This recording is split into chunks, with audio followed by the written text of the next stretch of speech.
Now let us understand the formation of magnesium chloride. The orbital structure of magnesium chloride is like this. Magnesium atom has atomic number 12 with electronic configuration 282. It has 2 electrons in valence shell. Magnesium atom loses 2 electrons from the outermost shell to acquire the stable electronic configuration of 2,8, and it becomes Mg2 positive or magnesium cation.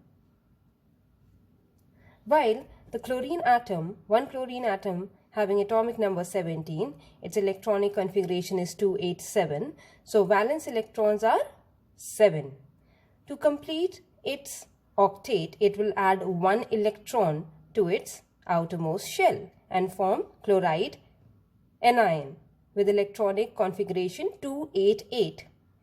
As you can see, one chlorine atom needs only 1 electron to fulfill its octet.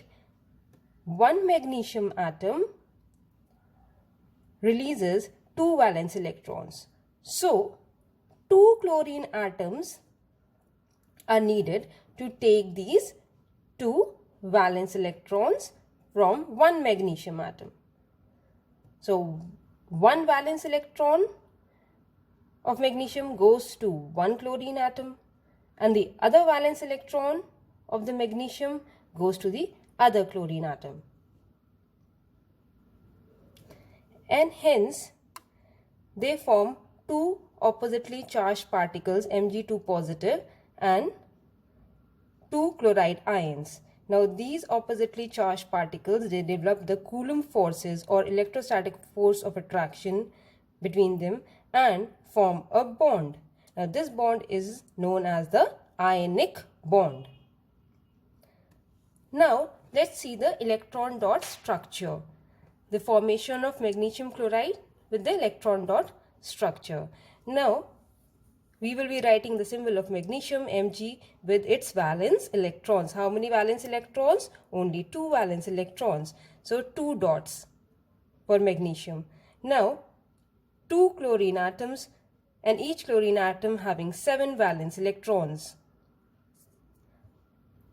The transfer of the electrons from magnesium to chlorine, one valence electron of magnesium goes to one chlorine atom, the other valence electron goes to the other chlorine atom. So, after the transfer of the electrons, Mg gets 2 positive charge and Cl, chlorine, gets its octet complete. 1, 2, 3, 4, 5, 6, 7, 8 electrons in the chlorine or the chloride ion. Now, how many chlorides ion are there? There are 2. So, 2 will be in front of the bracket and then 1 negative charge.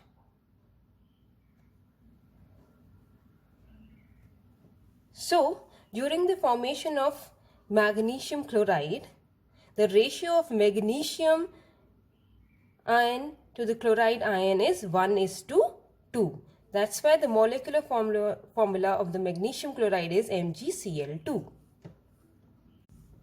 Now let us study the formation of calcium oxide. Calcium has atomic number 20, so its electronic configuration is 2882. 2 electrons are present in the outermost shell.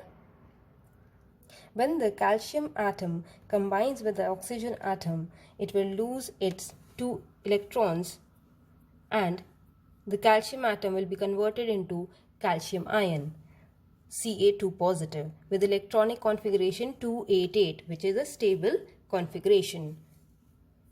Oxygen atom has 6 electrons in its valence shell because its atomic number is 8. It needs 2 electrons to acquire 2,8 stable configuration. Oxygen atom therefore accepts 2 electrons lost by the calcium atom to form the oxide anion or O2 negative. Since calcium ion and oxide ion are oppositely charged, 2 positive and 2 negative, there develops electrostatic force of attraction between them. Hence, they form a bond. That bond is known as the ionic bond. So this is the orbit structure for the formation of calcium oxide. Now let us understand the electron dot structure of calcium oxide. Here we will be writing the symbol and the valence electrons. So symbol for calcium Ca, and how many valence electrons in calcium? Only 2 valence electrons. So 2 crosses I made. Now for oxygen, oxygen symbol with their valence electrons, 6 valence electrons, 1, 2, 3, 4, 5, 6. Now you have to draw the arrows for the transfer of the electrons from calcium to the oxygen atom. So 2 electrons are transferred to the oxygen atom. Now after the transfer of the electrons, the calcium gets into 2 positive state, and oxygen with its full 8 valence electrons now with a 2 negative state. So this is the electron dot structure. Students, now we know how the electrovalent bonds are formed. The formation of ionic bond or electrovalent bond involves the transfer of electrons from metals to non-metals. Metals are electropositive in nature because metallic atoms lose their valence electrons to form positive charged ions known as cations. Now, the release of valence electrons from the metallic atoms is known as oxidation, and the atom will be said as oxidized. On the other hand, non-metals are electronegative in nature as they accept the electrons in their outermost shell and gain the negative charge, hence forming the anions or negative ions. The gain of the electrons by the non-metallic atom is known as reduction, or we will say that the atom has been reduced. Now, this process of losing the electrons and gaining of the electrons takes place simultaneously. This is known as a redox process. You all have studied about the redox reactions in your previous classes. The term redox has 2 parts. RED stands for reduction and OX stands for the oxidation. Please remember that the reduction and oxidation reactions are reverse of each other and they take place simultaneously. Now let's understand with the help of an equation. We have a calcium atom with the atomic number 20, electronic configuration 2, 8, 8, 2. This is an electropositive atom and it will try to lose its 2 valence electrons. So minus 2 electrons to get into a Ca2 positive, calcium 2 positive. That is a cation formation, and electronic configuration will be now 2, 8, 8 and stable. Now this loss of the electrons by the electropositive atom is known as oxidation.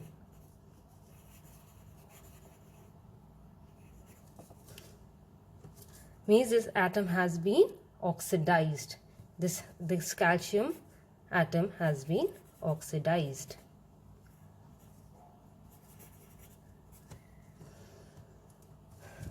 Now see the non-metal. For example, oxygen. It has atomic number 8 with electronic configuration 2, 6. It will going to gain the 2 electrons. 2 electrons are gained, and it will get into a stable electronic configuration O2 negative, and electronic configuration is 2, 8, and hence this anion is stable. Now this acceptance of the gaining of the 2 electrons is known as reduction, and this atom has been said to be reduced.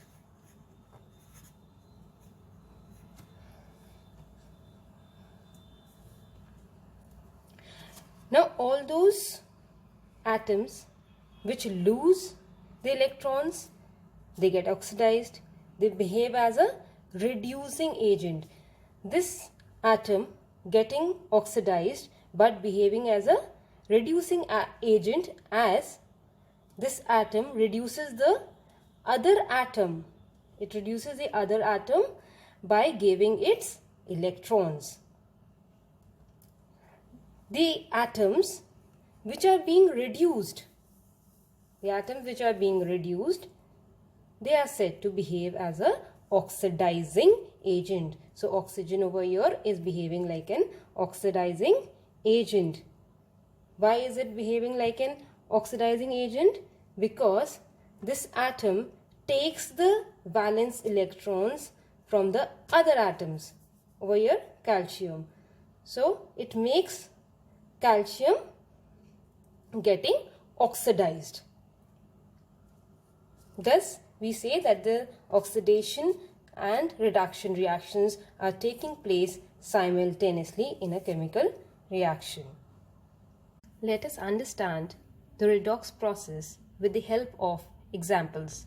First example is formation of NaCl. Let us write the chemical equation for the formation of NaCl. Sodium plus chlorine Cl2 will give NaCl. Is this a balanced equation? No.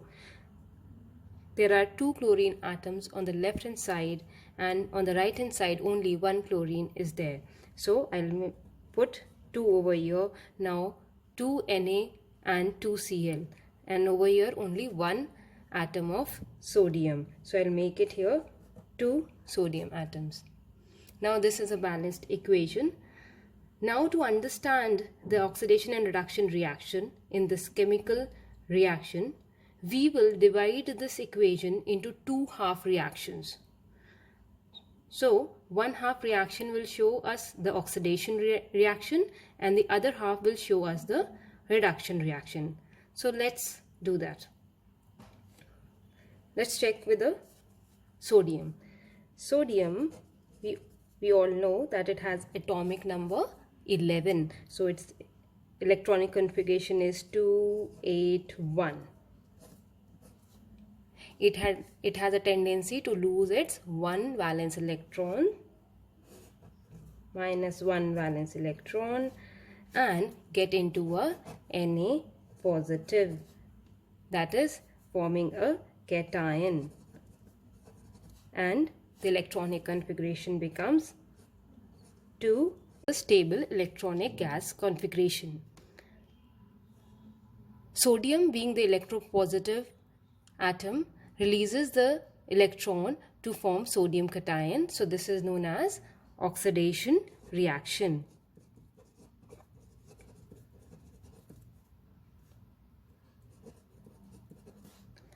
And the sodium is said to be oxidized. In this main equation, we have seen that 2 sodium atoms are there. So over here also I'll make 2 sodium atoms. Now when one sodium atom was there, it released one valence electron and formed one cation. But when 2 sodium atoms will be there, then it will going to release 2 electrons and 2 sodium cations will be there. Now let's check with the chlorine. Chlorine has the atomic number 17. So it will be 287 electronic configuration.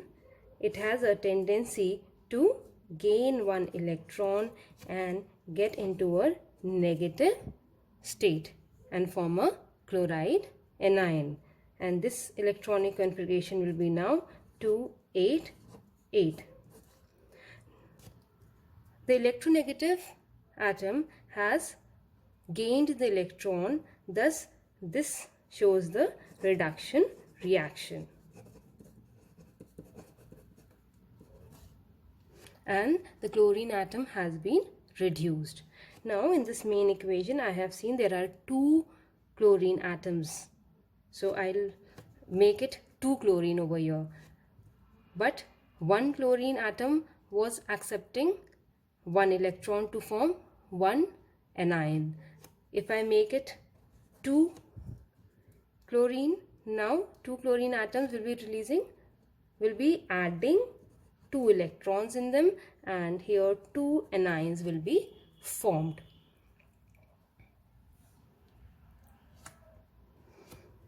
Now these 2 electrons which the 2 chlorine atoms they are accepting, it has come from the 2 sodium atoms. Okay. So let us summarize these 2 reactions together. 2Na on left side and plus 2Cl. 2Na plus 2Cl will give 2Na positive plus 2Cl negative.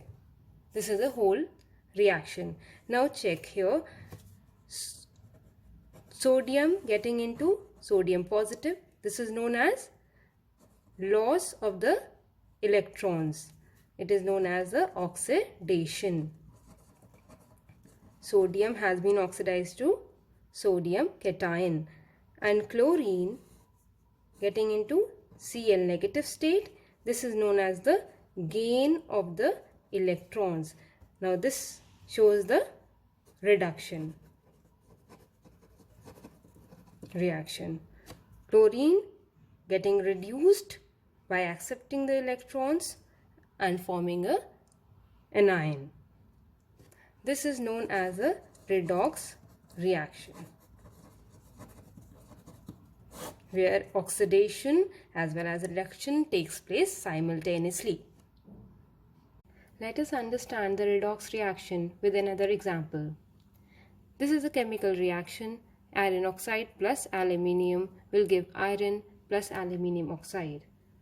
Here, iron oxide changes to iron and aluminium changes to aluminium oxide. So, iron oxide has been reduced to iron. Why it has been reduced? Because of the removal of the oxygen from the iron oxide. Aluminium has been oxidized to aluminium oxide. Aluminium has gained the oxygen and turned into aluminium oxide. So I'll write here aluminium changes to aluminium oxide. This is known as oxidation, and iron oxide changing to iron. This is known as the reduction. So this reaction shows that it is a redox reaction. Let us understand this redox reaction with the help of 2 half equations. First, let's take this aluminium. Aluminium changing to aluminium oxide. Aluminium has the atomic number 13. So electronic configuration 2A3, 3 valence electrons. It will try to lose its 3 valence electron to make a stable electronic gas configuration. So Al3 positive with a electronic configuration 2,8, which is stable, plus 3 electrons released. So when the metallic element releases or lose the electrons and get into a positive form, then this is known as oxidation reaction.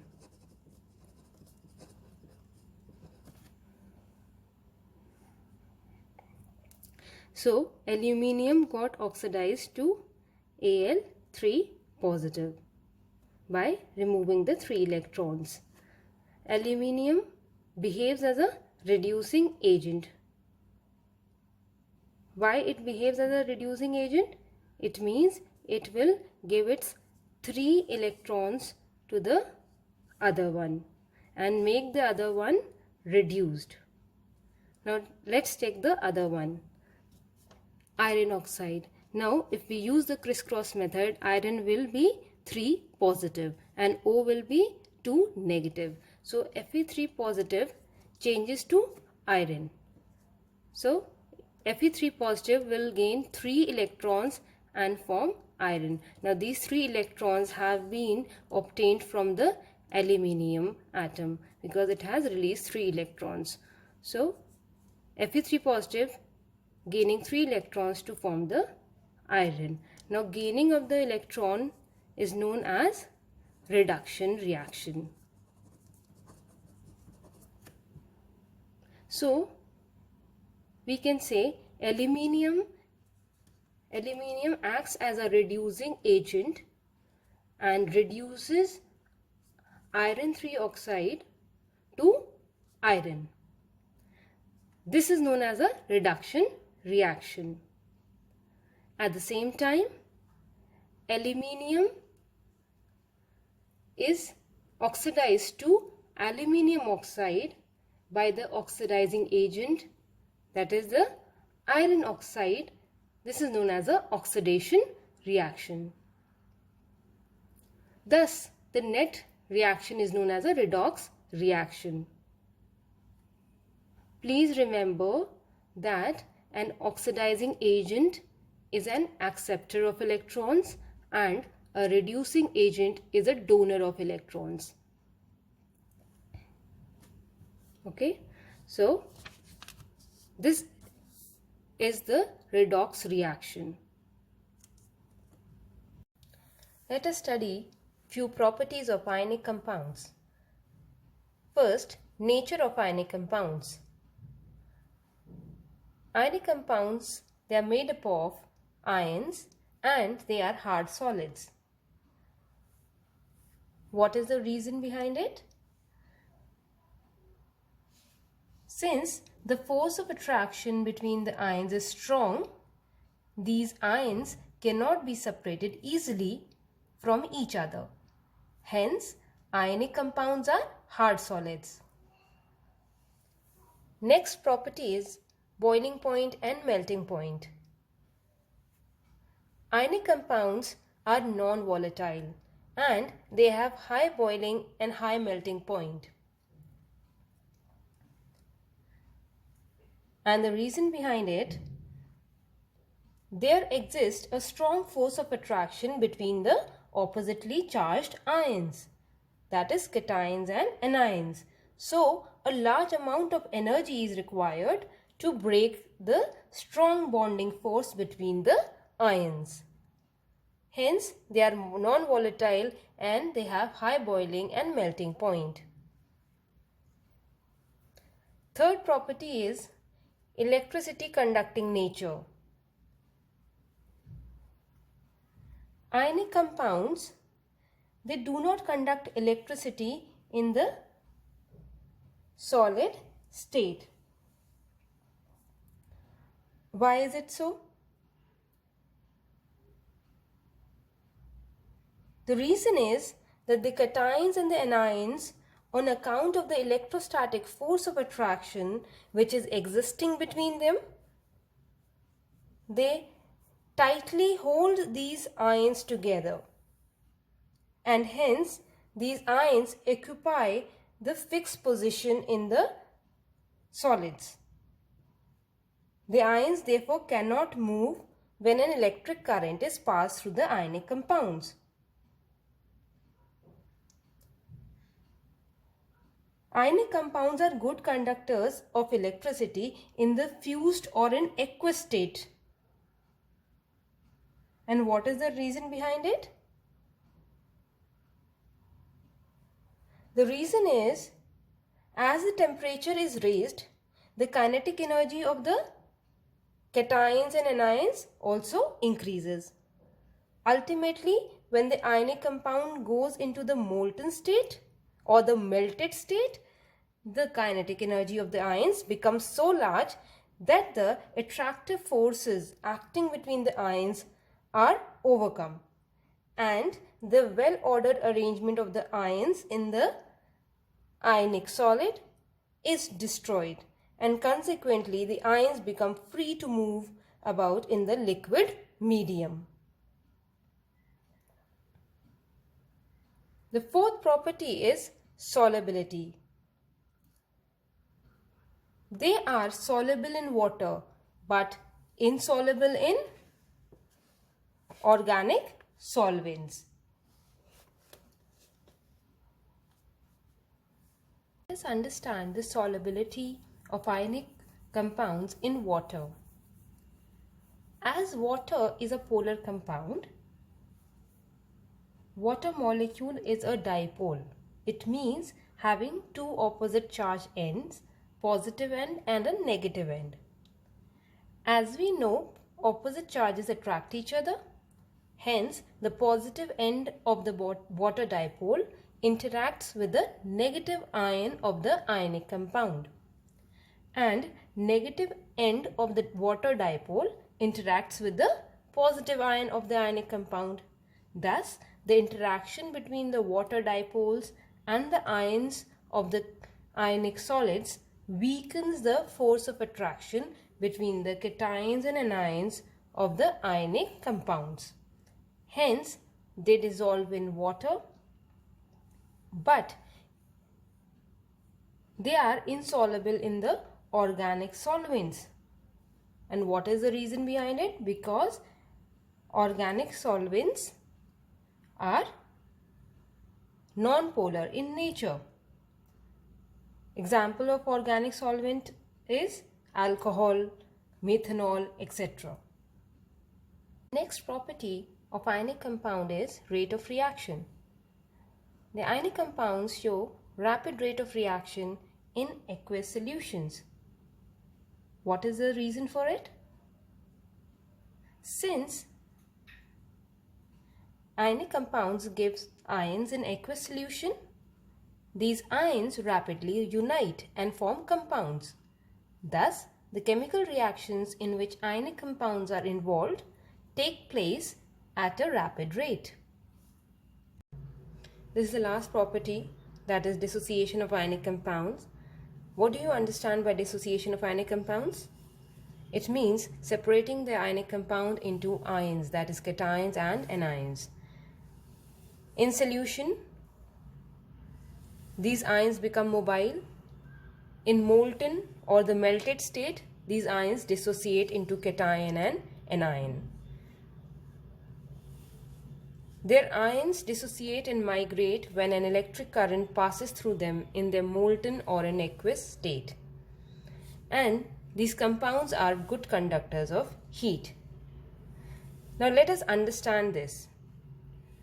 As I discussed in the last property of solubility of ionic compounds in water, water being a polar compound and having a dipole means two ends, one positive end and the other negative end. This nature of water decreases the electrostatic force of attraction between cations and anions in the ionic compounds, resulting in free ions in aqueous solution. Let's take the example of NaCl in water. NaCl in water will going to dissociate its ion Na positive and Cl negative. So we can see that ionic compounds ions gets dissociated in water and in melted state also. How in molten state? Molten means fused state or the melted state. This I discussed in the electricity conductivity property.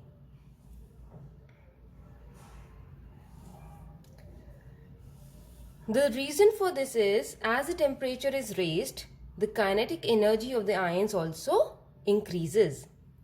Ultimately, when the ionic compound goes into the molten state, the kinetic energy of the ions becomes so large that they break the electrostatic force of attraction between the ions. And the well-ordered arrangement of the ions in the ionic compounds is destroyed. And as a result, the ions become free to move about in the fused state. Thus, the molten ionic compounds or their aqueous solution conduct a current when placed in an electrolytic cell. So students, I hope the topic covered here are clear now. You have to do few questions which I am giving for these topics. Thank you and have a nice day.